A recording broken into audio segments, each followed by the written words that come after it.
A Supreme Court win for Cox Communications. The FCC makes it easier to decommission copper networks.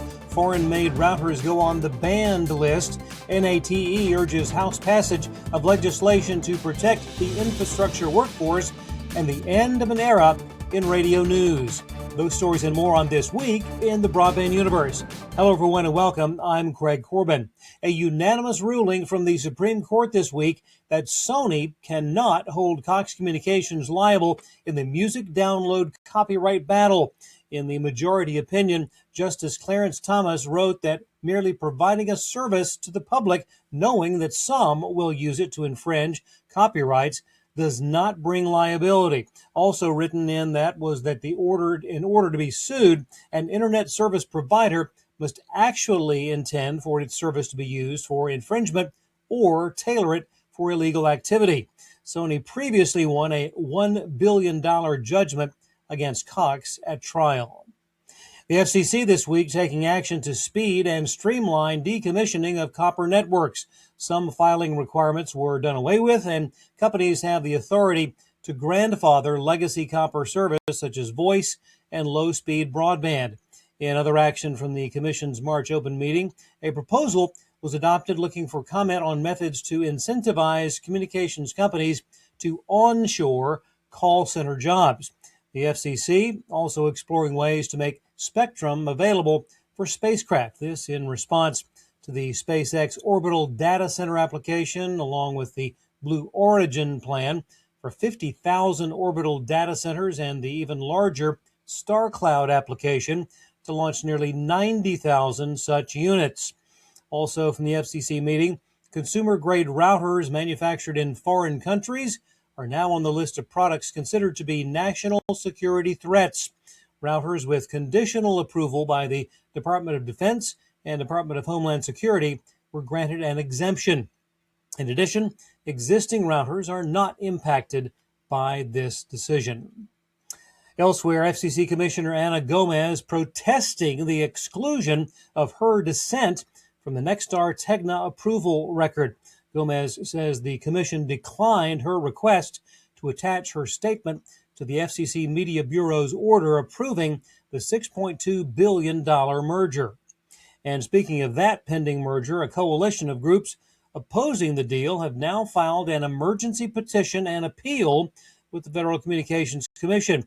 Included in the petition, a number of state broadband associations, such as VCTA, Broadband Association of Virginia, the Tennessee Cable and Broadband Association, Indiana Cable and Broadband Association, Mississippi Internet and Television, and the Communications Workers of America, along with the United Church of Christ Media Justice Ministry, among others. NATE, the Communications Infrastructure Contractors Association, is urging the U.S. House of Representatives to pass legislation designed to protect the safety of both first responders and the infrastructure workforce.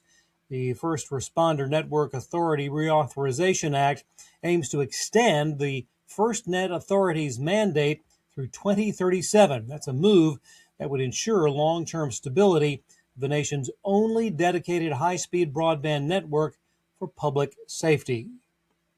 EchoStar's restructured agreement with Dish DBS unit creditors might open the door for yet another attempt to combine DirecTV with Dish's video business.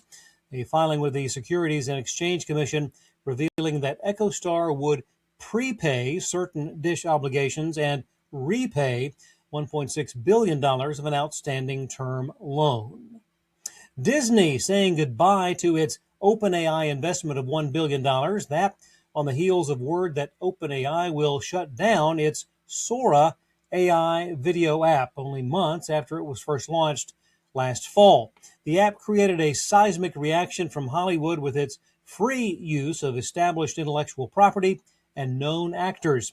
OpenAI quickly backtracked, giving studios and actors more control over their IP and likenesses on the platform. SpaceX has applied to participate in the upcoming re-auction of AWS-3 spectrum licenses. The FCC auction, slated for June the 6th, will sell off licenses that were returned by EchoStar. AWS-3 spectrum is used by wireless carriers for mobile service. Last year, SpaceX acquired nearly $20 billion worth of spectrum licenses from EchoStar. SpaceX planning to use the spectrum for its direct-to-cell mobile service that will incorporate a new 15,000 satellite constellation.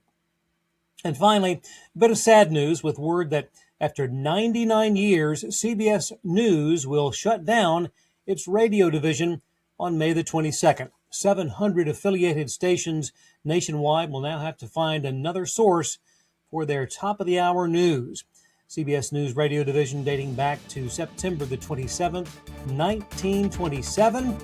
It debuted with a live orchestra broadcast. Thanks for watching. We'll see you next time on This Week in the Broadband Universe.